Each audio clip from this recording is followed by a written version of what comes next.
नमस्कार, मैं अनीता चौधरी और न्यूज अड्डा के इस प्लेटफॉर्म पे आप सभी का स्वागत है। आज की बातचीत में हम बात करेंगे फर्जी किसान नेता राकेश डकैत की।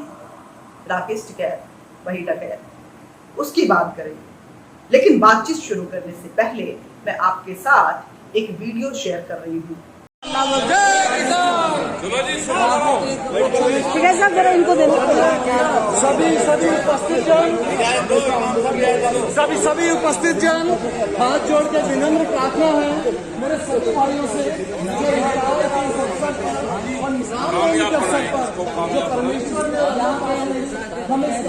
इस वीडियो में आप साफ देख सकते हैं कि किस तरह से कोरोना नियमों को ताक पे रखते हुए राकेश डकैत, गुरनाम सिंह चडूनी और कई किसान नेता काफी लोगों के साथ बैठकर इफ्तार पार्टी कर रहे हैं। ना यहाँ पे सोशल डिस्टेंसिंग का कोई मतलब है, उसको तो बिल्कुल ही जूते की नोक पे रख दिया गया है, और ना ही मास्क की यहाँ पे कोई जरूरत है। जो भीड़ इकट्ठा नहीं होनी चाहिए, यहाँ पे भीड़ भरपूर मात्रा में दिखाई दे रही है।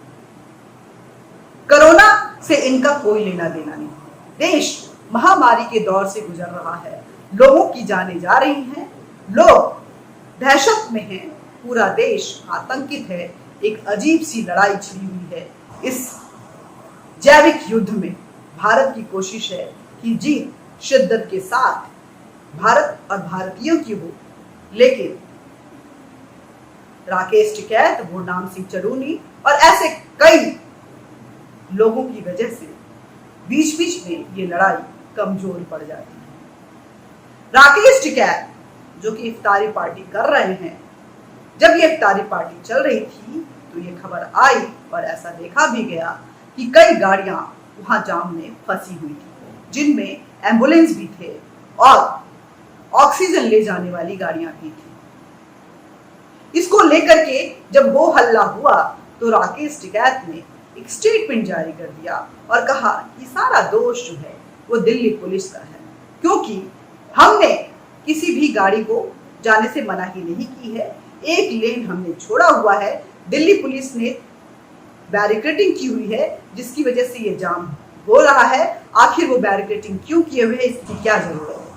अरे भाई, आप बॉर्डर पे आंदोलन करने बैठे हुए हैं, बैठे बैठे देश के तिरंगे का अपमान कर बैठते हैं, उसकी इज्जत की धज्जियां उड़ा देते हैं, और आप बोल रहे हैं कि बैरिकेडिंग की जरूरत नहीं है। वैसे पूछना ये चाहिए राकेश डकैत से कि आपको वहां बैठने की क्या जरूरत है? आप वहां इस महामारी के दौर में जब बार बार ये अपील की जा रही है कि कोरोना नियमों का पालन करते हुए आप भीड़ इकट्ठा नहीं करें, आप अपने घरों में रहें, बंद रहें, क्योंकि ये वायरस जो है ये बस मौका ढूंढता है और आपके शरीर में घुस जाता है। अपील पे कुंभ मेला में साधुओं ने भी इस देश के प्रधानमंत्री की अपील मानी और कुंभ मेले को समाप्त कर दिया। ऐसे कई चीजें हैं जिसको देखते हुए प्रधानमंत्री और देश के वरिष्ठों की अपील को सुनते हुए लोगों ने अपनी मजलिसें, महफिलें बंद कर दी हैं। लेकिन ये किसान नेता, फर्जी किसान नेता राकेश डकैत इस बात को बिल्कुल नहीं समझता। गुरनाम सिंह चडूनी की अगर बात करें तो उसका तो दिमाग ही फिरा हुआ है। वो बोलता है कि ये वायरस जो है वो बीजेपी की रखैल, ऐसे सब शब्दों का वो इस्तेमाल करता है। अभी कुछ दिन पहले उसका बयान आया था जिसमें वो इस तरह के शब्दों का इस्तेमाल करता है कि बीजेपी जब चाहे उसको अपने तरीके से इस्तेमाल कर लेती है। अरे गुरनाम सिंह चडूनी, थोड़ा समझदार बन जाओ और इस देश के लोगों को जीने दो। मतलब ये नहीं है कि वहां आंदोलन करना है, आंदोलन तो अब एक बहाना है।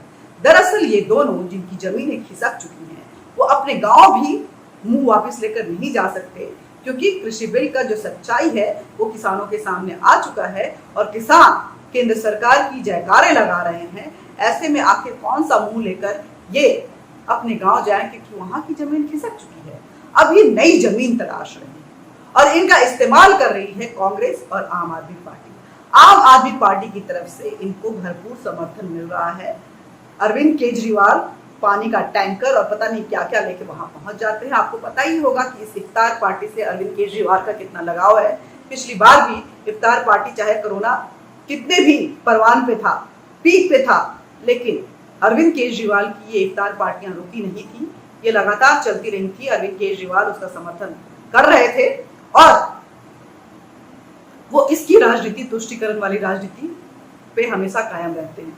दरअसल वहां बैठने के दो मकसद हैं, जहां पे चित भी मेरी और पट भी मेरी। अगर ये ह्यूमन बॉम्ब बन के बैठे हुए हैं वहां पे, एक आतंकवादी की तरह ये बिहेव कर रहे हैं वहां पे, आप पूरी स्ट्रैटेजी को समझिएगा। ये एक इंसानी बम बनकर वहां बैठ गए हैं कि अगर कोरोना आता है तो जाहिर सी बात है वहां बैठे लोगों में ये विस्फोट करेगा, बॉम्ब की तरह फूटेगा और हर किसी के पास फैलेगा। अगर ये फैलता है तब भी राजनीति होगी कि किसान नेता का ख्याल नहीं रखा जा रहा है और आंदोलनकारी किसान कोरोना की वजह से मर रहे हैं और केंद्र सरकार उनकी सुध नहीं ले रही है, वो शहीद कहे जाएंगे। पहला, मौत की राजनीति चल रही है, मौत का इंतजार वहां हो रहा है। दूसरी बात यह है कि अगर कोरोना प्रोटोकॉल्स को फॉलो किया जाए और फिर उनको उठा के जेल में डाल दिया जाता है तो ये आंदोलनकारी बड़े नेता बनने के फिराक में है कि जेल में चला जाऊंगा। तो आंदोलन करते करते ये नेता जेल चले गए थे और इस बिना पे वो राजनीति करेंगे। अरे बेवकूफ, राकेश डकैत और गुरनाम सिंह चडोनी, देश की जनता समझदार हो चुकी है।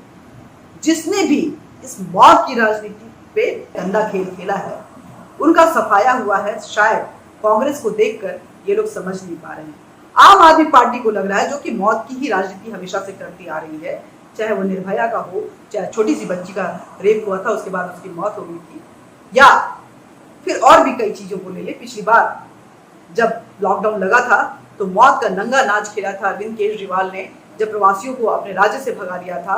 प्रवासी पैदल चलते चलते मर रहे थे, लेकिन अरविंद केजरीवाल उनको अपने बॉर्डर से निकाल के दूसरे राज्यों में मौत के मुंह में ढकेले जा रहा था और जहां तहां कोरोना बम का विस्फोट करवाया जा रहा था। ये अरविंद केजरीवाल की फितरत है। वो मौत का सौदागर होकर मौत की राजनीति करते हुए लोगों में मौत का प्रसाद बांटता है और शमशान जिंदा रखने की उसकी कोशिश जो है हमेशा जारी रहती है। अरविंद केजरीवाल जो कि पोस्टर बॉय बनकर राजनीति के इस अखाड़े में अपने आप को नेता कहलाने के लिए चल पड़ता है और कुछ जो प्रिंट मीडिया हाउसेज हैं उसका समर्थन करते हैं, जिसके बिना पे दिल्ली जैसे शहर में वो राजनीति करता है और जीत कर आता है। लोगों को पता नहीं है कि आखिर दिल्ली को कितना बर्बाद कर चुका है, दिल्ली को कितना बांट चुका है वो। दिल्ली की मानसिक जो सोच है उसको वो किस तरह से दो फाड़ में किए हुए हैं, लेकिन उसको इससे कोई मतलब नहीं होता है। वो दंगे में भी मौत की राजनीति करता है, वो कोरोना जैसे महामारी में भी मौत की राजनीति करता है। कोरोना का ये दूसरा दौर भी आया है, वो फिर मौत का तांडव रचाने की पूरी कवायद कर रहा है, जिसके लिए वो राकेश डकैत और गुरनाम सिंह चडोनी का इस्तेमाल कर रहा है। और ये लोग कहीं राजनीतिक जमीन मिल जाए इस लालच में फंसे जा रहे हैं। उनको पता नहीं है कि उनका कुछ नहीं होने वाला। ये वो अरविंद केजरीवाल है जो किसी का भी सगा नहीं रहा, चाहे वो कुमार विश्वास हो, चाहे अन्ना हो, चाहे प्रशांत भूषण हो, चाहे योगेंद्र यादव हो। तो ऐसे में जिस भरोसे में वो चल रहा है वो सिर्फ और सिर्फ उनको सीढ़ी बनाकर इस्तेमाल करते हुए आगे बढ़ जाएगा। लेकिन मेरी कोर्ट से ये गुजारिश है कि कोर्ट ना जाने किन किन प्रशासनिक मामलों पे अपनी नाक घुसेड़ते हुए, चाहे वो सुप्रीम कोर्ट हो चाहे हाई कोर्ट हो, वो स्वतः संज्ञान लेता है, नोटिस जारी करता है और बोलता है कि हमें कोई मतलब नहीं, आप ये कीजिए। उनको यहाँ भी स्वतः संज्ञान लेना चाहिए कि आखिर महामारी में आंदोलन जारी रहेगा, ये किस संविधान में लिखा हुआ है। अगर ऐसा लिखा हुआ है तो संविधान में बदलाव की निहायत जरूरत है। स्वतः संज्ञान इस पे भी लेनी चाहिए कि आंदोलन के दौरान इफ्तार की ये पार्टी आखिर कहां तक जायज थी। स्वतः संज्ञान के लिए जनता का मनोभाव भी समझना चाहिए कि जो जनता टैक्स देकर उन सड़कों को बनवाती है और उनका इस्तेमाल करना चाहती है, उनको रोका जा रहा है। और जब परिस्थिति शमशान और मौत और जिंदगी के बीच जूझती हुई नजर आ रही है तो वहां इफ्तार की पार्टी की जा रही है।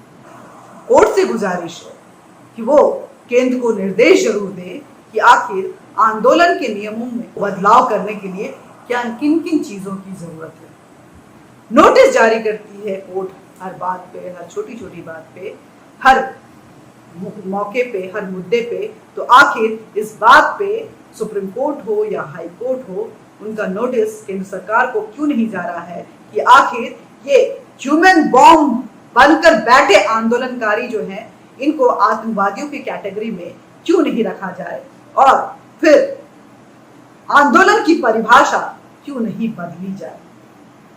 आंदोलन हर किसी का अधिकार है, लेकिन उस आंदोलन के पीछे वजह और वजूद दोनों ही सॉलिड जरूर होना चाहिए। फिर एक बार कहूंगी कि कोरोना महामारी का ये दौर है, सेकेंड वेव जो है बहुत ही स्ट्रांग है, जो मौत का तांडव रचाने के लिए बेताब है। ऐसे में आप कोरोना प्रोटोकॉल्स को जरूर फॉलो करें, इस युद्ध में अपनी अहम भूमिका निभाएं।